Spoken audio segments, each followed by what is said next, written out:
Meanwhile, it is 7 o'clock. We will call this meeting to the Grafton Planning Board to order Monday, November 8th, 2021. Welcome, everybody. And as usual, our pre-meeting announcement is pursuant to Chapter 20 of the Acts of 2021, this meeting of the Grafton Planning Board is being conducted with both in-person and remote participation by board members and members of the public. Remote participation by the public for the public comment agenda item, the public hearings, and any other matter for which the board allows public participation will be via the Zoom raise hand feature. If you raise your hand on Zoom, you will be enabled at an appropriate point to enter the meeting via voice or video to make a comment or ask a question. In all cases, whether in person or remote, please identify yourself by name and address for the record. And because we do have board members participating remotely, every vote will be taken by roll call. And please note that this meeting is being recorded as well as being broadcast live on the Grafton Community Television Government Channel. I'll begin by taking a roll call of the planning board members. Justin Wood. Here. Bob Hassinger. Here. Linda Hassinger. Here. Prabhu Venkatraman. I see Prabhu's face, but I don't hear. Can you hear us, Prabhu?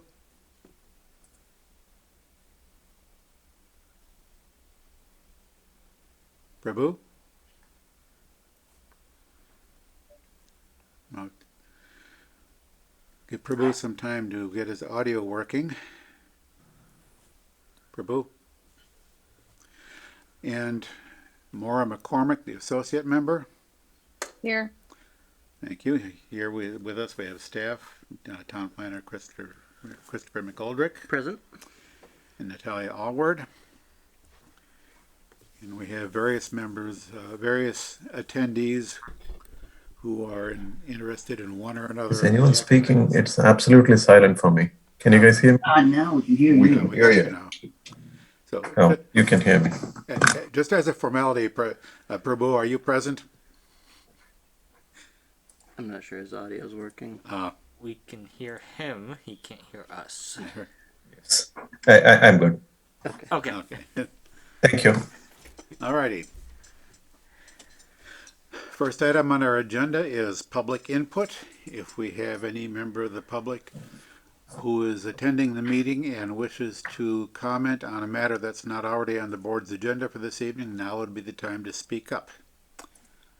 I see no members of the public in the room, and there are no attendees raising their hand. Nobody's raising their hand, so take that as an indication that there is no public input tonight, other than that which may come in discussions of various agenda items. Moving on then to action items. First one being approval and endorsement of definitive plans for Stillwater Estates at 11 Wheeler Road. And I think the only outstanding issue that I remember from last time was a question about Paul Cornoya's desire to have some drainage work done. Did that get resolved? Yeah, so I did meet with Paul as well as the applicant and their engineer. We discussed possible options. There was some additional adjustments to sheet C6 to do additional riprap on the western portion of the street as well as to the eastern portion that was proposed. In that discussion, Paul Knoyer is fine with that adjustment as made, understanding that we can't bring the water onto the site per the board's discussion at the last meeting. So my understanding is that all those conditions are now resolved.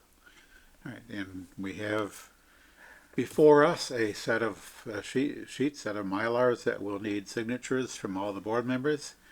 And assuming the board votes affirmatively to endorse the plan, then those of us who are here this evening can sign tonight, and the rest can make arrangements to come in and sign when it's convenient. So is there any other discussion? Is the revised plan on the website? I believe it is. I know sheet C6, at least the paper copy came in today, but I can, let me just double check what's up. I'm not seeing. I don't know.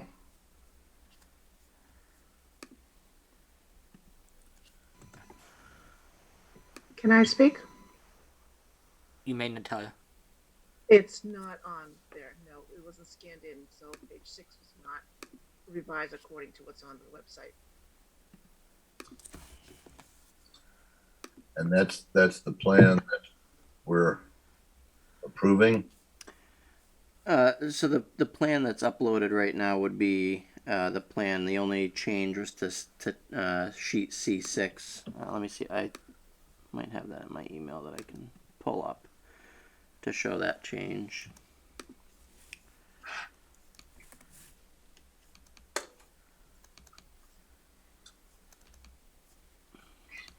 Chris, if you can, I can pull it up too. I emailed it to you on Friday afternoon, I believe. Yep. Yeah, if you have it up, I'll. That might be I can- quicker. Hold on.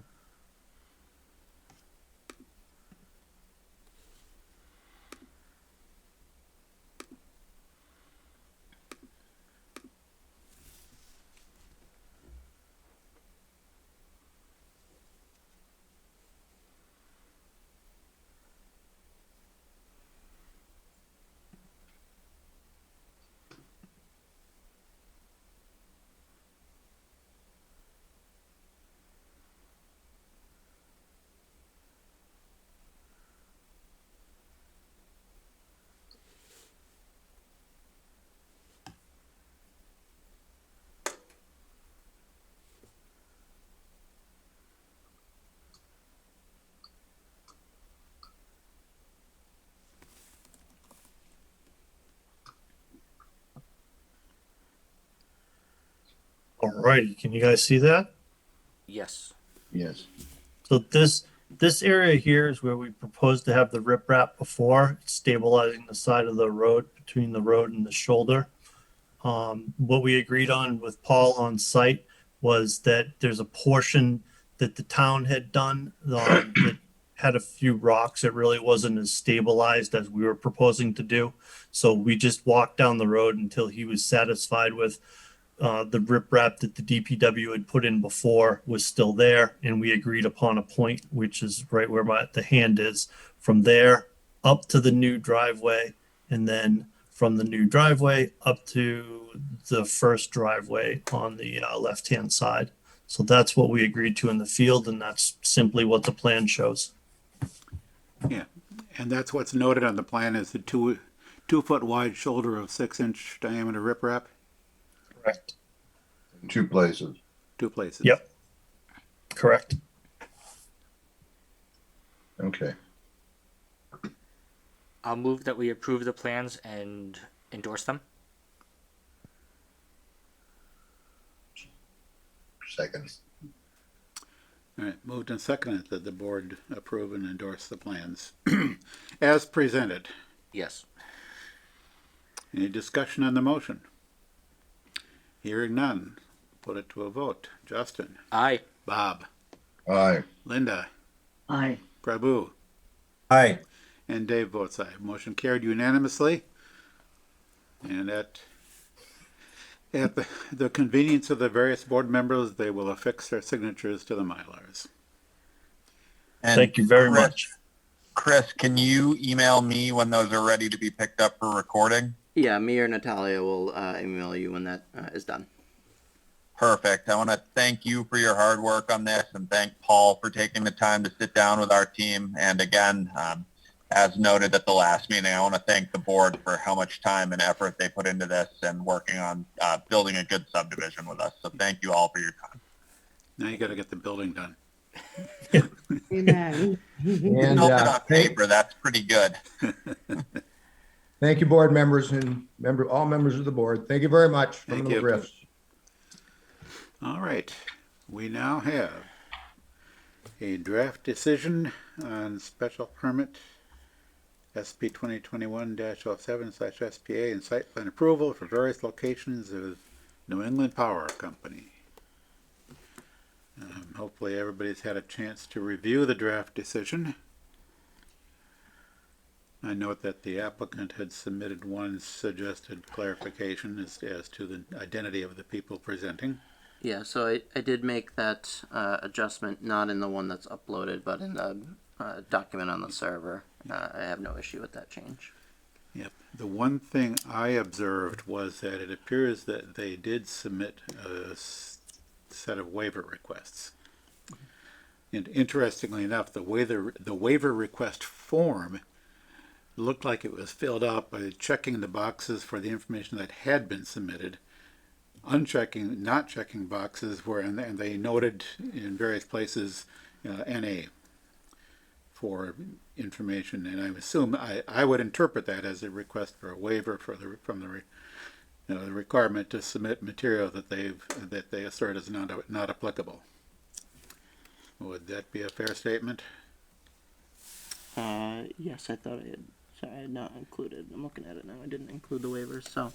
Yeah, so that would need to be added to the decision. Yep. That is the only nit that I saw to pick on that. Any other discussion on the draft decision? You want to go ahead and approve it with that not the way it should be? I think I'm thinking in terms of if the board wishes to approve the draft decision with modifications, that we've identified two modifications.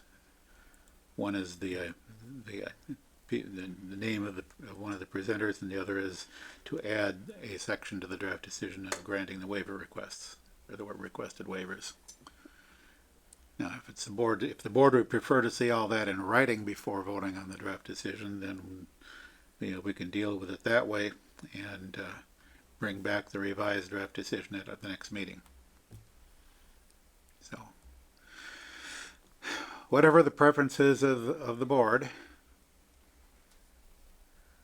You have preference?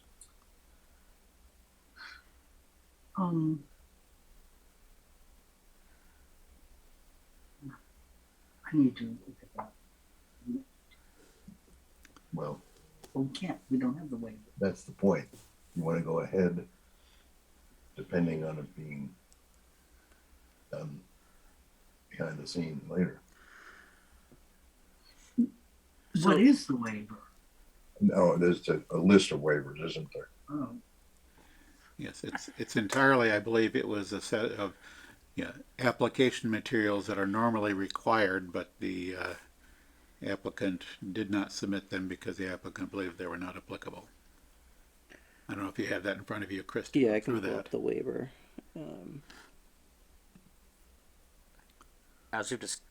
As discussion was going on, I looked at the waiver list. I don't have a concern with having that be administrative, but I also don't mind if the board had a feeling to wait.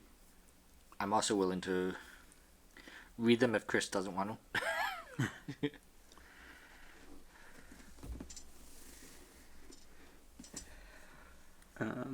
So the first waiver request is 12 for the existing and proposed topography at 2-foot intervals, or elevation intervals. Yeah, we're guessing what Dave said, which is that they checked off the wrong way. So all the other checks on their form are listed as attached. Oh, And then Oh. they give explanation under each. okay. oh, okay. Yeah, although interestingly enough, on number 6 there, I noticed they checked the box and then said NA. Yeah, So there's I a little bit of an inconsistency there in terms of the way they filled the form out.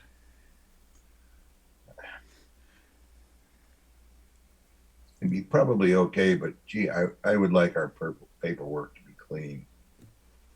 I agree. You agree? I agree. I think it should be cleaner. All right. Let's get it right and then we'll do it.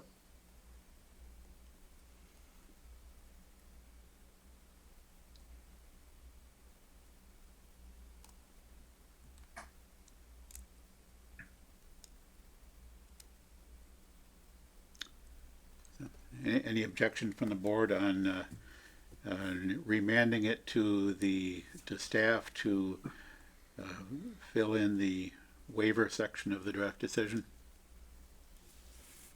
Before we approve, before we approve? Yes. No, I have no objection to that. she's okay with waiting, I think. Yep. If everybody's most comfortable with bringing this back to the next meeting with a waiver section completed in the draft decision, and then you can look over the, you know, and maybe just circle back with the applicant if you have any questions about, are they actually requesting a waiver here? Okay. I mean, it's sort of a fine line of distinction I can think of where, you know, it's sort of expected that we don't expect them to submit materials that are clearly not applicable to the project. Most of the time, we do get those submitted as waiver requests. Yeah, well, the law and the rules say that they have to request waivers. Yes. They want them. So they need to request waivers. We can't just say, Yeah, no, we don't leave it entirely up to the applicant to say, well, we don't need to do this, and you know, you guys don't need to think about it. It's not quite the way we want to work. So yes, just to make sure that we've got something solid here. Yep, so given the board's direction for the next meeting, I'll amend the draft decision. I'll add the waiver section and using the language from their waiver list as appropriate. I'll include that as well. Yep. and you'll resolve this discrepancy that Dave's talking about. If it needs to be, yes. Right. Yeah, so you'll update the draft decision with the waiver, you know, to add the waiver section and to add the identity of that person that was presented on the behalf, or was here present on behalf of the applicant. So no other questions or comments on this decision? Don't see any problems with it other than missing the waiver section. Okay. So we'll consider it tabled to our next meeting. Don't think we need a vote for that. Yeah, I don't think we need them. Moving on then. Thank you so much. I'll let the team know. Yep, and like I say, this is kind of straightforward clerical stuff. Yep, not a problem. Thank you. Have a good night. You too, thank you. All right, our next draft decision is the one to modify special permit SP 2002-11.2 and site plan approval. 86 Main Street rear. If I could get my mouse working right. Let's see.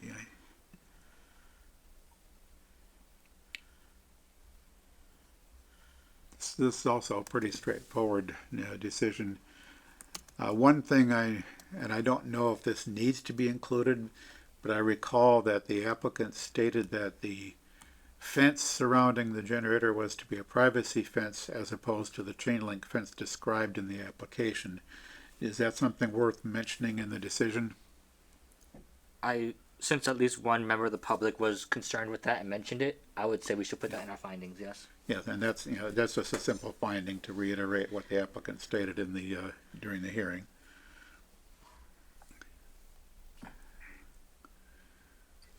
And the other thing I noted that there was an abutter question about was noise levels, and I think we've addressed the noise levels in the draft decision, at least to the extent of noting in the findings what the applicant stated about the noise levels. Do we need to say anything more? Don't think so. It's very I do nice. note there are waiver requests in the application package for this one as well, for similar not applicable reasons. This camera's not quite pointing right.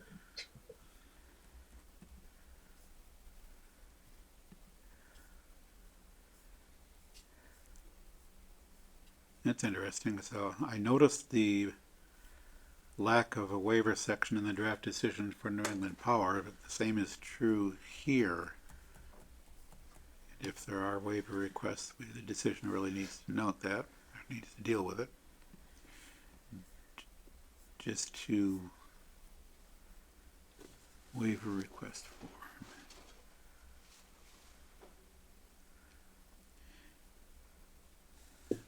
Well, do they submit everything that we call out? Or are they looking to not have to submit certain material? Their waiver request checks certain boxes and note with the note that they're asserting it's not applicable. So they basically, their waiver request, although it's properly filled out in the sense of checking the boxes for which waivers are requested, it's otherwise similar to what we just dealt with. And would we similarly like to have the draft decision amended or edited to add the waiver section and then brought back to our next meeting, as we just did for New England Power? Yeah, we should, to be consistent. Yeah, it's a similar number of waiver requests as well, just to say out loud. Yeah, it's just that the clarity of the waiver request form is better in this case. It's clearly a waiver request form. But yes. Are there instructions someplace like at the top what to do? Yes, it's at the top. It says, please select the waivers you are requesting, followed by a brief explanation as to why the waiver is needed. Well, select, check off.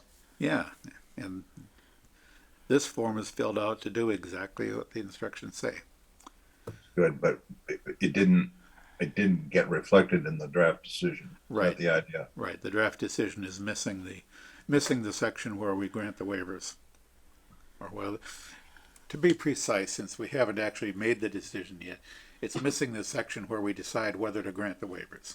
Let's be picky about it. Have we closed that hearing? Yeah. Yes. Yes, we did close it. Okay. So, next time. All right, so let's table this and have staff add the waiver section to the draft decision. Was there anything else? Oh yes, we did talk about adding a finding to note that the applicant was proposing to put a privacy fence rather than a chain link fence. So adding a finding and adding the waiver section. Everything else in the draft decision looks good to everybody? Yeah, I didn't see anything Please myself. straightforward. All right, then let's move on. One more draft decision, and this one's at 72 Westboro Road. And any comments or questions about that one? One brief comment first off is I'm aware that we do say in the draft decision exhibits to be updated, but it does basically copy and paste from the 80 Snow Road duplex. Because one of the That's why they're highlighted. Those would be removed. Yes. I just wanted to say it out loud that I saw it. Yes, the entire list of exhibits does not reflect this application. But we have a promise from staff that the correct list of exhibits will be inserted. Yep.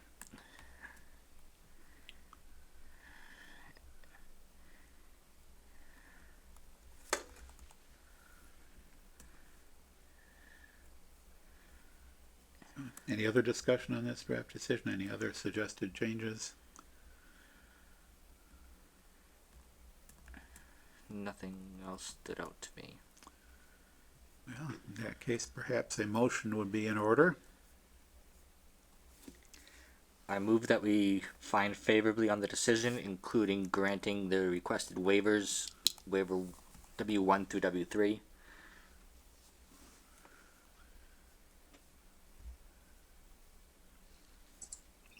And grant it? Yes. Sorry. Yes. Yes. Second, Approve the application for special permit. Approve the application, favorable findings, granting the waivers with all conditions as drafted. Did I hear a second? yes. Okay, great. Moved and seconded. Any further discussion on the motion? Hearing none. Justin, Aye. Bob, Aye. Linda, Aye. Prabu, Aye. Dave votes aye. Motion carried unanimously. Staff will complete the paperwork and put it into the pipeline. That's it for action items. It is 7:25. We can move on to discussion items, of which we have exactly one, the subdivision rules and regulations update. And relative to that, the only thing to note is we have, as at our previous meeting, we voted to hold the public hearing on this at our next meeting, November 22nd. Included in the meeting materials is a copy of the legal notice that has been published and will be published according to the appropriate schedule. Other than that, I am preparing a very brief PowerPoint to sort of introduce the subdivision rules update, very quickly mentioning the highlights of what's changed, and then that'll be just sort of an introduction to the hearing, and the hearing will then have any discussion that we might get, any questions, etc. At this point, is there anything else the board wants to ask or comment on with regard to this? In other words, other than that, we'll be prepared for a public hearing in 2 weeks. It's still not 7:30. We can move on to general business. We have some bills that need to be approved. I move we approve the bills. Second. Moving to second that the bills be approved. Any discussion? Hearing none. Justin? Aye. Bob? Aye. Linda? Aye. Prabhu? Aye. Dave votes aye. The bills are approved. Minutes of previous meetings. We actually have one, October 25th. I move we approve them as drafted. Second. All right. I had one question about the minutes. Where did I put my notes? I hid them in my meeting notes. If you look at the minutes, let's see. This was on, now I have to find it again.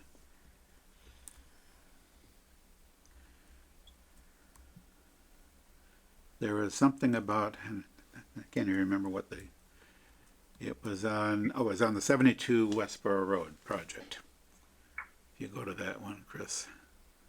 Do you know which page?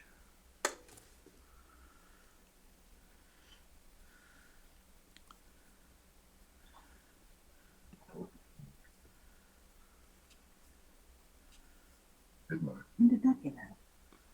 Do you know which page it is? Let me see. Where did I see that? We got item C on PDF page 2 at the bottom. Yeah, there you go. It's on the what I'm looking at is near the top of page 6.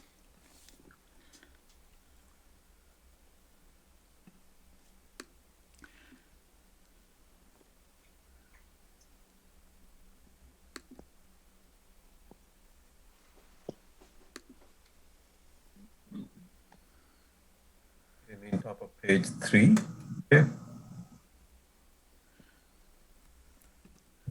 Right, anyway, it's like the third paragraph from the top of page 6 where it says, Mr. Hassinger stated that the change from single family to two family was a change in use and thus indicates grandfathering, that only the frontage conformity remained. And I think Bob said was pointing out that the frontage non-conformity is what remains.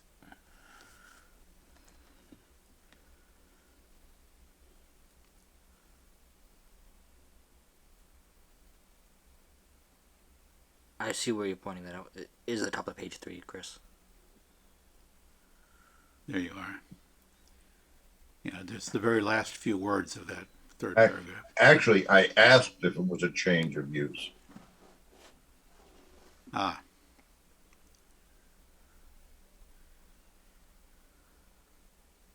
And we went through a discussion that it didn't make a difference because there's another section. Right. Besides the one that talks about change of use, there's one that specifically applies to this particular situation. Yeah. So a better wording would be Mr. Hassinger asked if the change was a change in use and thus negated grandfathering. Would that be a better expression of it, Bob? Yeah, and paragraph, the board reviewed paragraph, whatever it is in the law, in the zoning, for the exception involved here. Something right, roughly. Oh, okay, yes.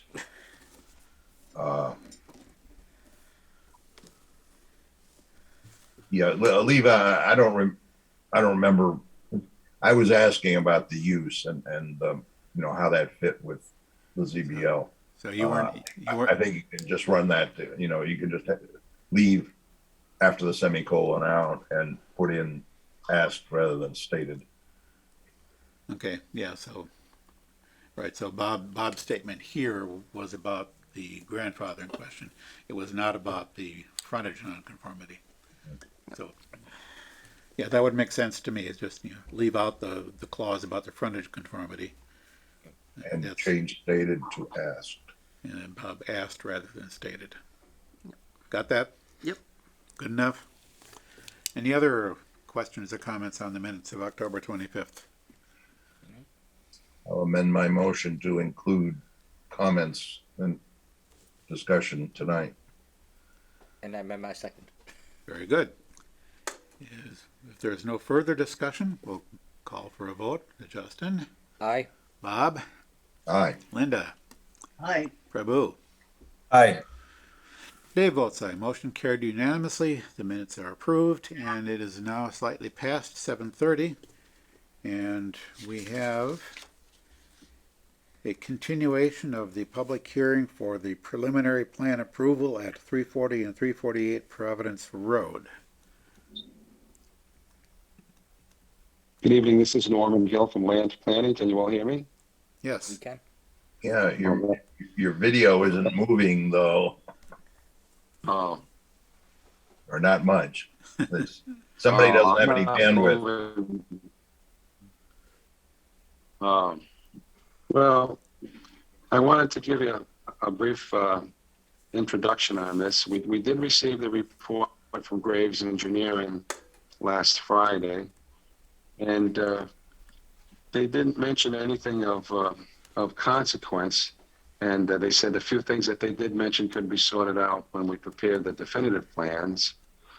When we met last time, it was mentioned that the cul-de-sac was a little bigger than your regulations called for. It had an outside diameter of 120 feet. Your regulations state for 100 feet. It doesn't matter to me. I mean, we can do it either way.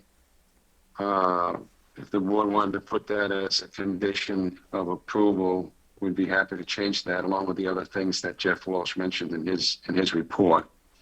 And I'd be happy to answer any questions you might have. Yeah, I want to see that plan because it changes the frontage around the cul-de-sac by almost 63 feet. So I have to see how the numbers work out after the change. All right, I'm willing to make that change. We can take care of the other typos that were mentioned in Jeff's letter. Right. We'll Okay. get you back a set of revised plans. We'll be happy to do that. Okay. To ask Bob, are you asking for it during the preliminary plan stage or? Yes, Okay. because it's not, you can't build it because of the rules. Okay. Makes sense. That's the point of a preliminary plan. Either I can vote to deny the plan because of that, or we can change it and then maybe I can vote. It doesn't matter to their moving forward, but they're put on alert if I vote against it. If the board votes against it, they still move right on ahead. But they'll know that there's an issue there. But I think it's best to have it right.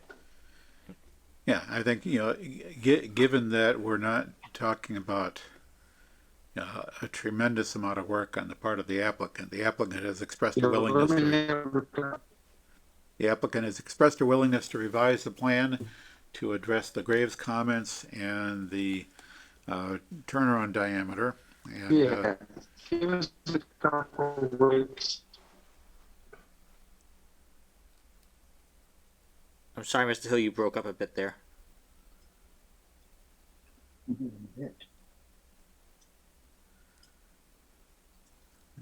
Who broke up? Oh, Norm. Yeah. Yeah, you're not coming through very well, Norm. I mean, I Yeah, would- so could we have maybe a 2-week content? Yeah, if we could have a content about a week. Oh, I'm sorry. Yeah, I can get these revisions done and get everything back to you in less than a week. So I would request a continuance to your next meeting. sounds like a plan. I move that we grant the applicant's forthcoming written request to continue the hearing until November 22nd at 7:30 p.m. Second, Moved and seconded. Any discussion? Hearing none. Justin, Aye. Bob, aye. Linda, Aye. Prabhu, Aye. Dave votes aye. Motion carried unanimously. We will see you again in 2 weeks. We'll have, we'll expect that revised plan and by the end of next week or so. And, or the end of, within a week or so from today, I should say. Whatever. Yeah, end of next week puts it only a couple days before the next hearing. So we'd like to have a few days to review it. Thank you. Thank you, everyone. Have a good night. Thank you. So You too. thank you. All right, and our next public hearing, this is for 124 North Street Pier, et cetera, et cetera. For this, we have received a request from the applicant to continue All right. this hearing. I haven't seen this request, I don't think. It Do came we in have late. the reason? It came in late. It's in the application details. Yes, and the request is to continue this to our next meeting, November 22nd. Oh, yeah. I move that we grant the applicant's written request to continue this hearing till November 22nd at 7:30 p.m. Second. You know, how long is this gonna keep going on? You know, I'm never too good with continuance after continuance without making progress. Can I speak? Yeah. The applicant in his email that was sent very late today mentioned that he's still in discussion with the abutter, and that's the reason for the request. Okay. That would have been my guess. Yeah.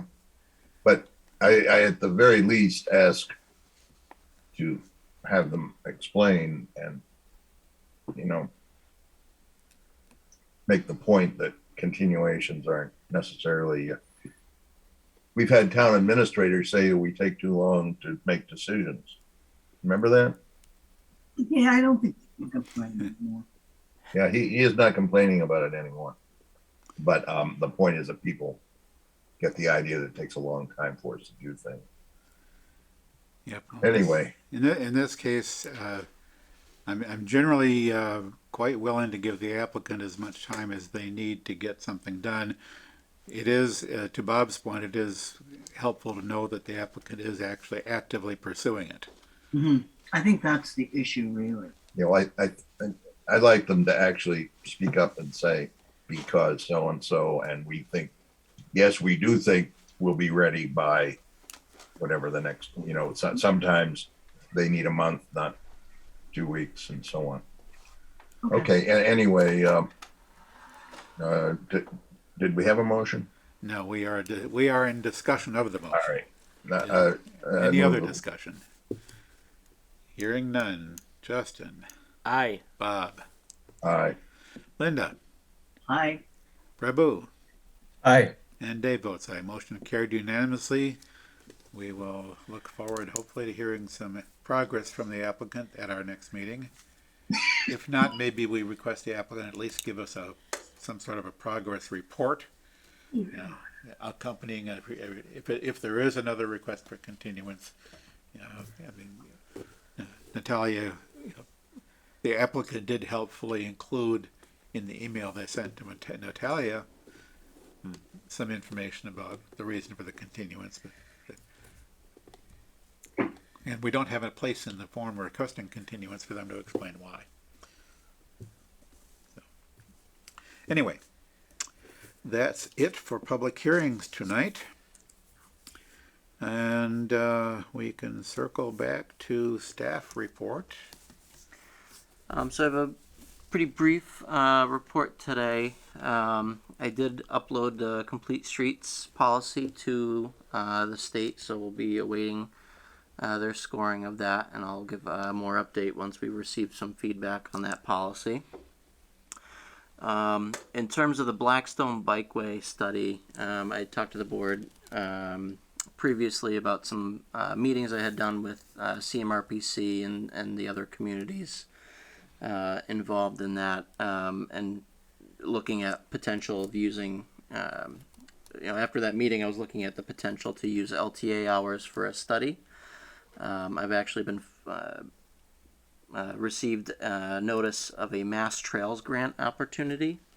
That's going to be, the applications are due in February, so we're a little ways out, but I think that would be a great way to apply and hopefully potentially get some regional support for that. I've kind of reached out to CMRPC and some of the other communities involved to see if they'd want to do a joint kind of update of the feasibility study and kind of something that digs down a little deeper into that. So more to come on that, but I think that'll be a good opportunity to pursue come applications in February for FY 2022.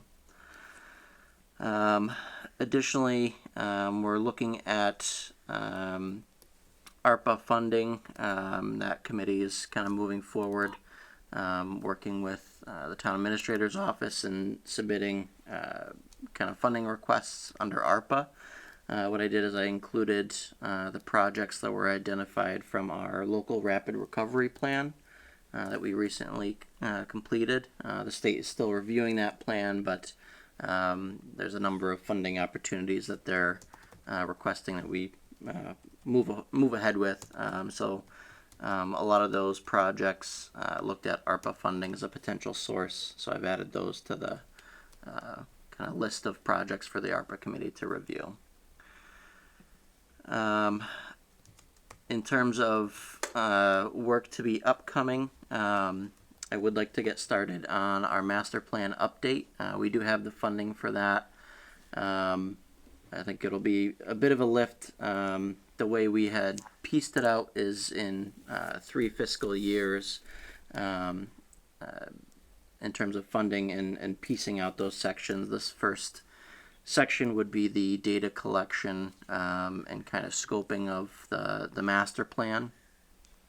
The next year would then be the workshop and public engagement, and the third year would be finalization and actually pulling it all together. For this first year with the data collection, what I wanted to do is for the board's consideration, I'll put together an RFP for proposals for that initial section of the master plan.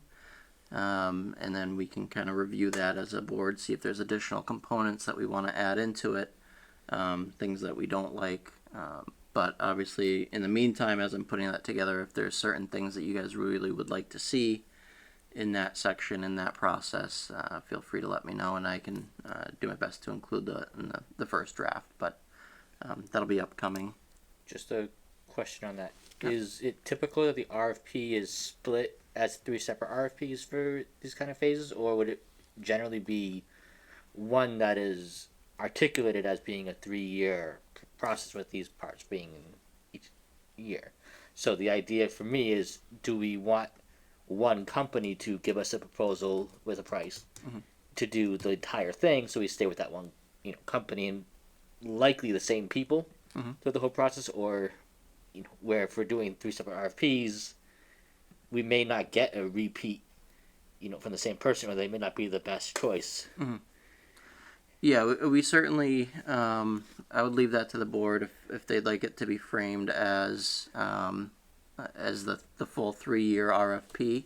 and committing to that 3 fiscal years. The difficulty there becomes the funding on our end does have to meet town meeting vote each year, so that's not a guarantee. We could certainly write that into the RFP as well. Vice versa, as you mentioned, in terms of if we did it in each section, there's the potential, you could say the opportunity that we get to review additional proposals for the next section. Generally, I think the board may want to stick with the same company that they award it to, since they've already kind of been involved in the project. But again, that would be the board's discretion. So, Bob. Yeah, when Chris is done. You done?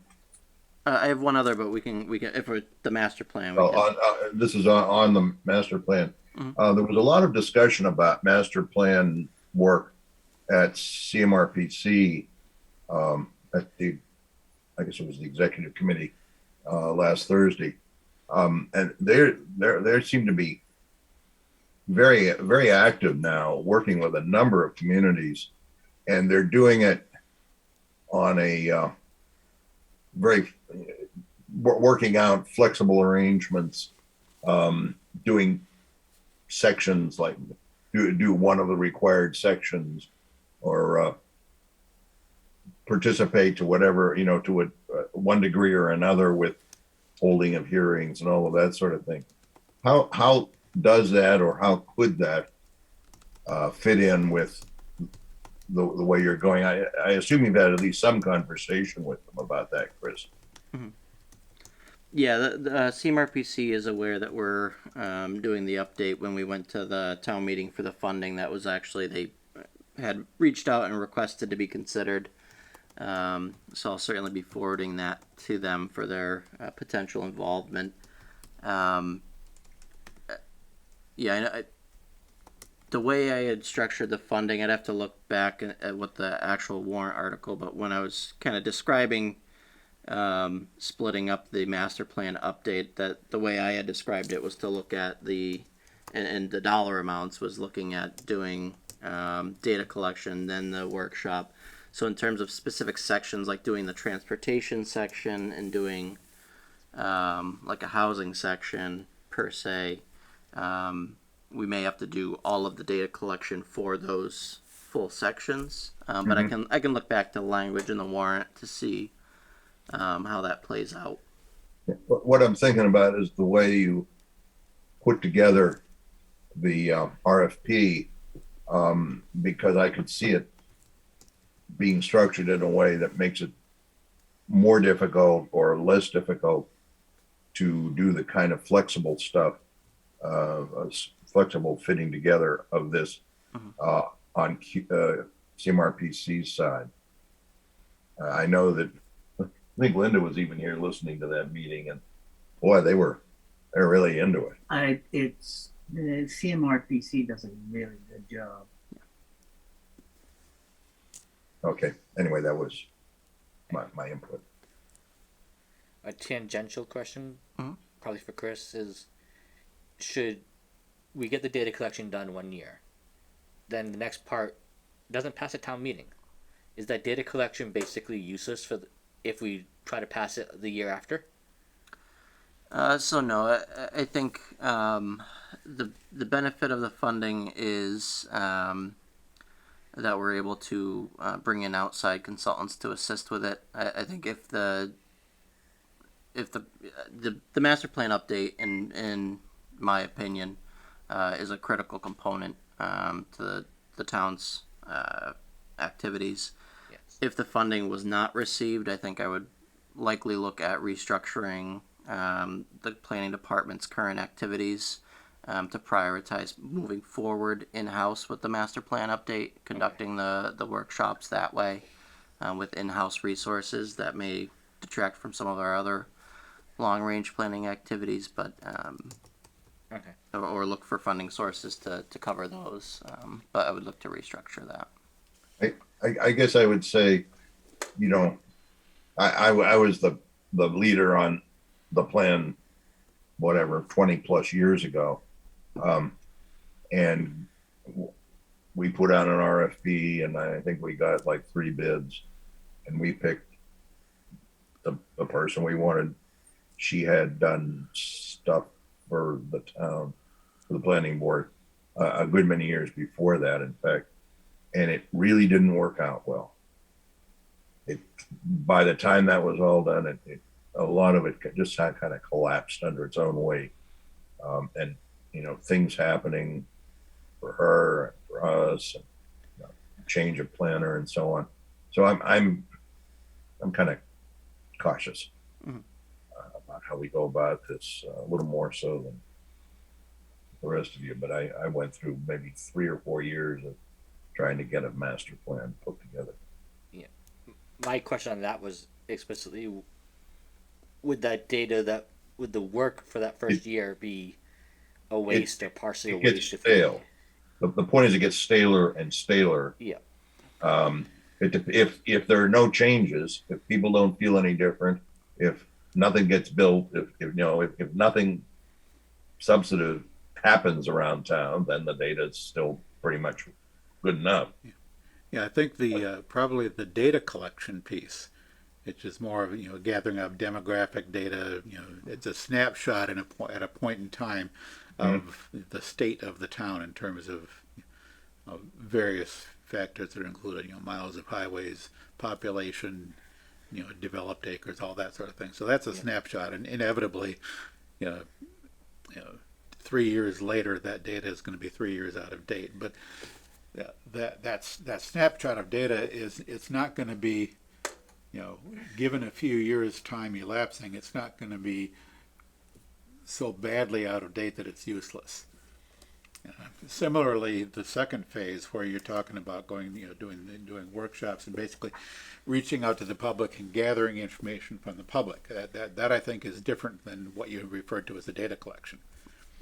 And that is something also that, again, it's going to be a snapshot in a point of time as to, you know, the people that respond, the people that participate, and the opinions they express, and the desires they express, and the concerns they express.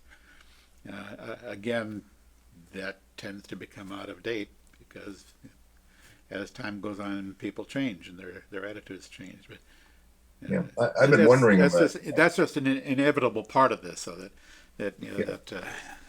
but I'm not sure how critical the kind of data that you're talking about, Dave.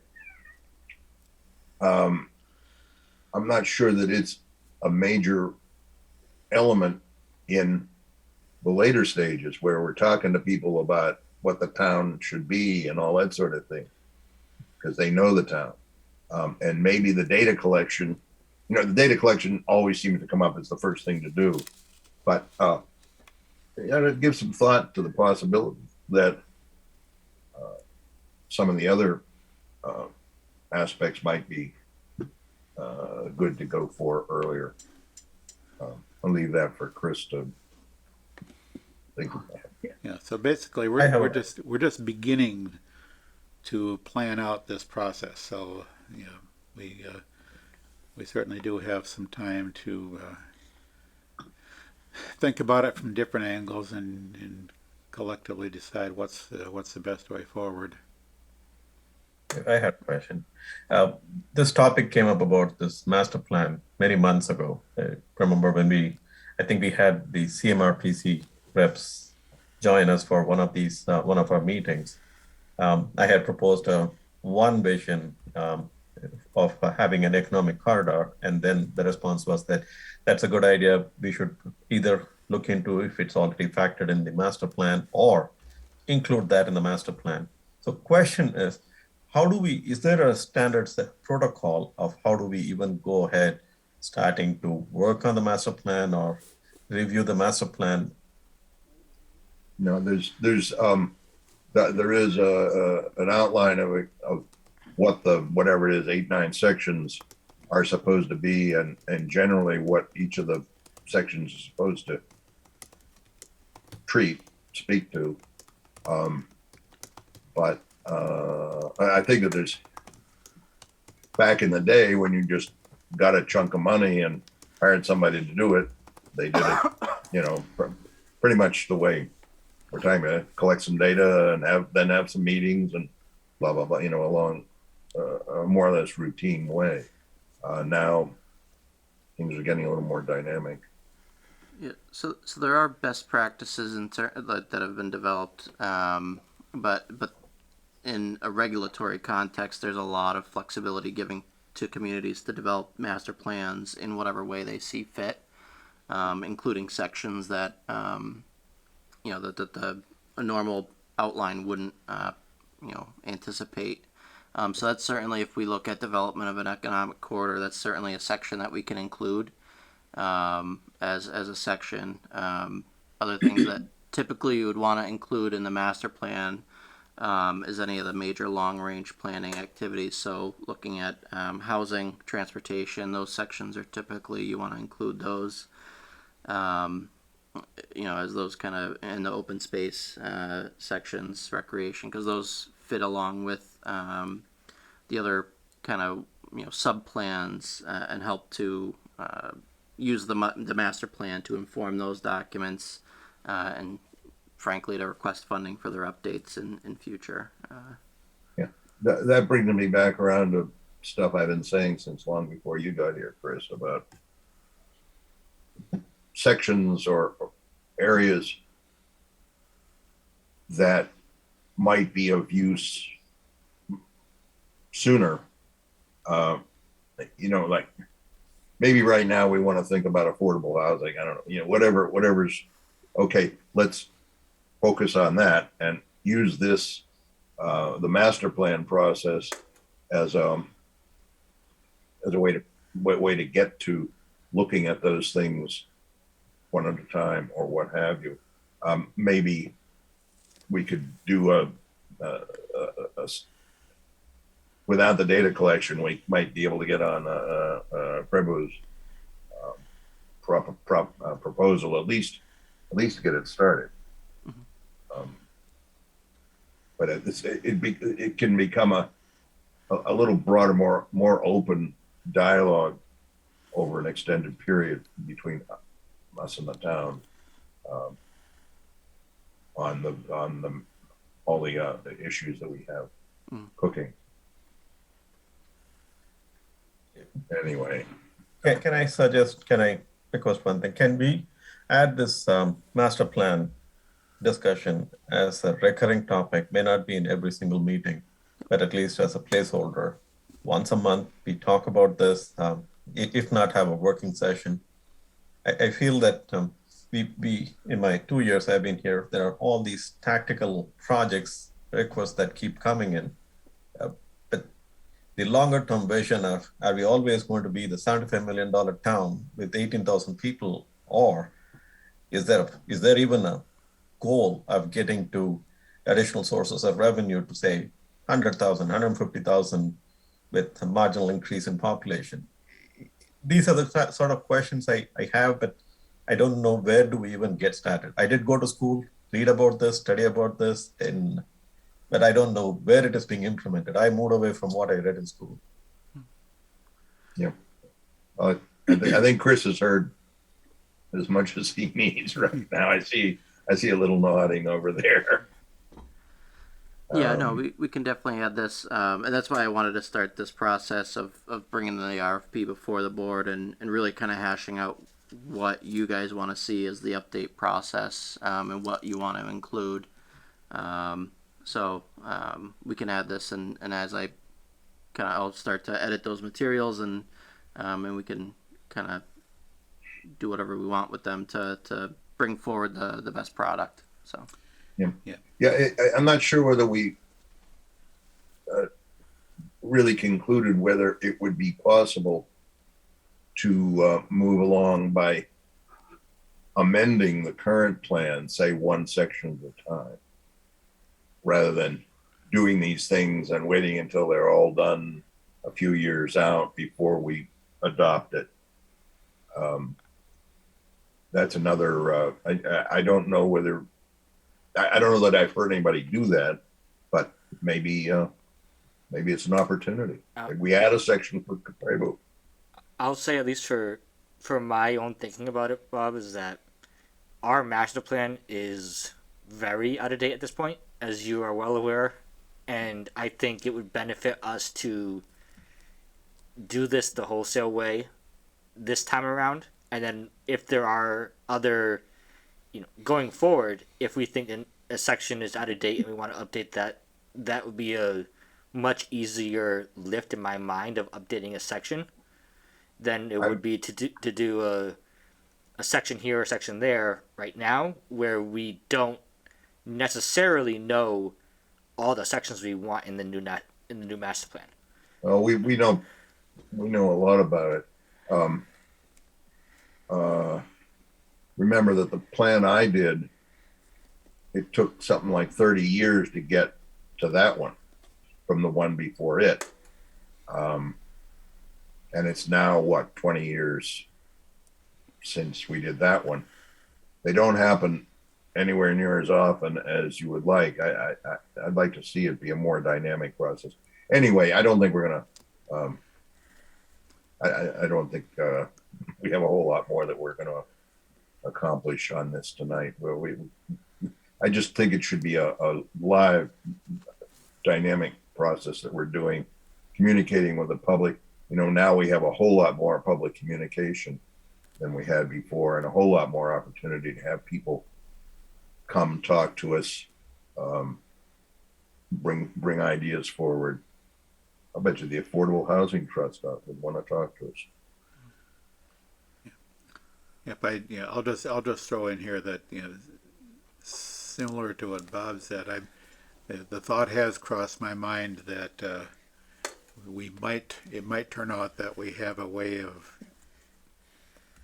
updating, sort of updating the current plan as a way of getting to a new plan. We don't necessarily need to start completely from scratch, right. But that depends on a lot of particulars about thinking about reviewing the current plan, maybe looking at what parts of it sort of still have some life left in them and what parts don't. That's without that fresh in my mind, I can't say anything specifically, but the idea did cross my mind as well that we don't necessarily just need to start completely from scratch. Yeah. When you get to looking at that, go to the back with the pages and pages of things to be done and people to do them, and see if you think maybe something a little different the next time might be better. If you go through there, you'll find some things that have happened in the 20 years. Yes. But fairly small. I think it's in the single digits percentage-wise. Yes, I did. I went through all that a while back, maybe a couple, 3 years ago, and sort of tried to compile that into some. Actually, come to think of it, I reviewed that as part of the early process of looking at the subdivision rules revisions. Went through the master plan, looking for items there that ought to have been considered for the subdivision rules. I don't remember finding a whole lot that was still sort of current. But anyway, yeah, and this is looking ahead a ways. At the end, the completed master plan is probably going to have a bunch of recommendations for actions to be taken.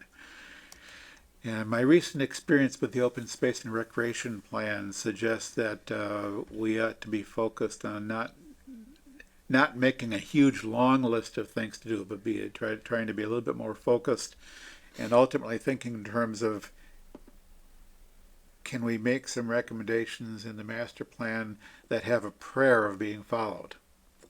The open space plan, not to digress too much into the discussion, but the open space plan has 65 action items assigned to various combinations of 17 different boards, committees, and organizations and departments. And the one thing we did not do when we wrote that up was identify who is going to be held responsible for each action item. By whom? Yes. So most of them don't take orders from the planning board. Yeah, so there's kind of an open question of you can develop a plan and you can develop a list of action items, but for it to do anything other than sit on a shelf, you have to think about what follows up from the plan. You know, we sort of cobbled together something for the open space plan. The committee that is going to have its second meeting in about 2 weeks, next week actually, yeah, next week. So you know, we're basically one of the first thing that this committee is going to be doing is trying to identify specifically who is responsible for which action item. And still in the end, you know, you can say you're responsible for it, like some of the action items are going to come back to the planning board. But it's, you know, there's no authority that is going to make the planning board do all this. Right. So that's the limitation of a plan like this. There's no ultimate authority that is going to guarantee that anything gets done. But you ought to be, we do want to be looking at and thinking in those terms of, you know, how is the master plan going to have an influence? You know, how can we best make the master plan something more than just checking off a box to satisfy a state law and it sits on a shelf somewhere? That's down the road a ways from where we are right now with the master plan process. Yeah. In that discussion Thursday night, they mentioned at least one of the towns that they're working with was something about they've just finished their plan and they've appointed an implementation committee. You know, like another committee, like separate from planning board, that covers whatever ground it covers. That would be helpful. But also the way what you ask for and the way you ask for it in the implementation is a big deal. You have things that, yeah, we'd like that, only we don't have $100 million, you know, and we're never going to have it, or that sort of thing. Yeah. Look, everybody look through that list. Yes, it can be instructive and interesting in some All right. ways. Anything else? So- I think you had something else I on had, staff. yeah, one other item is just that I'll also be putting together for spring town meeting some zoning adjustments. I've come up with 2 priorities. One of them being the outdoor dining, as well as the second being some adjustments to the marijuana bylaws in terms of the regulations and how businesses now are operating. Obviously, that was written fairly new with the rollout of marijuana legislation. So I think there's some minor adjustments to that section that can be made now that we know how those businesses are operating and things that were not considered by the original initial versions of the regulations. So just tightening up that bylaw a little bit as businesses roll out. So. It's interesting to go by the store that's open, take a look around. Do you have a guess on when those changes will be before us to discuss? I know you have other priorities. Just a guess. I'll try to put them together in the next couple months. I'd like to have, if possible, especially with the outdoor dining, if possible, do some public workshops. Obviously, I think can be difficult given some of the COVID restrictions, which have been relaxed, obviously, since the beginning of things. But we obviously want to be cognizant of that as well. But I would like to, anytime you do zoning changes, I like to try and get some kind of public workshop, informal process, as well as the planning board's formal process. So I'm still kind of putting that together and seeing how we can roll that out. But, yeah. Where does the Grafton zoning stand on allowing outdoor dining? So some places I think distinguish indoor and outdoor. I don't know that we do. No one ever thought of outdoor. Yeah, I think it somewhat depends upon the context. We've been doing the temporary outdoor permits, which I think was a way of allowing that. This would formalize that. I'd actually have to look. I don't think our bylaw allows outdoor dining in any section. Well, I other don't than think- we have granted site plan approvals and special permits for restaurants with permanent outdoor seating. Right. So so the distinguishing factor that we're looking at here, I think, is more temporary outdoor seating. Because I mean, the permanent seating, like at Reunion, there are some tables permanently installed outside tables. At Dunkin' Donuts, there are some permanently outside installed outdoor tables, which were officially permitted by this board. Other places, I think, have something that's maybe more informal. They have some tables outside, and I don't know. I mean, some of these places, I think, pre-existing before they're, they never did have to get any permit from the board. Yeah, I think we ought to quick, maybe after we adjourn, take a look at what the zoning actually says, whether it says something about it being indoors or whether it's just, restaurant or whatever. Because I don't remember anything that actually would say you can't do it. That it's a separate thing. But anyway, let's look at it and not talk about it tonight. Yeah, but I think there's questions of the nature of the outdoor dining that you're looking at. There might be a question of whether looking at the zoning and what the zoning does and does not say about outdoor dining, and as distinguished from indoor dining or unspecified. There may even be some questions about the extent to which it should be regulated by zoning as opposed to some other form of regulatory approval or review. Yeah, well, when they take parking that they needed for what they've been doing, it begins to get a little, as we've done, as we've looked at. Yeah, I think we probably have developed a kind of this informal process of reviewing and approving outdoor dining that consumes what are ordinarily parking spaces, which is kind of a specific case that I'm quite sure the zoning bylaw never anticipated. Yeah, well, yeah, because that's a fluid thing too. Yeah. So anyway, it also introduces the safety problem that the chief brings up, and there was someplace, I don't know, where was it? Somewhere not too far from here, where a car actually ran into one of these outdoor dining areas. So there's something to that too.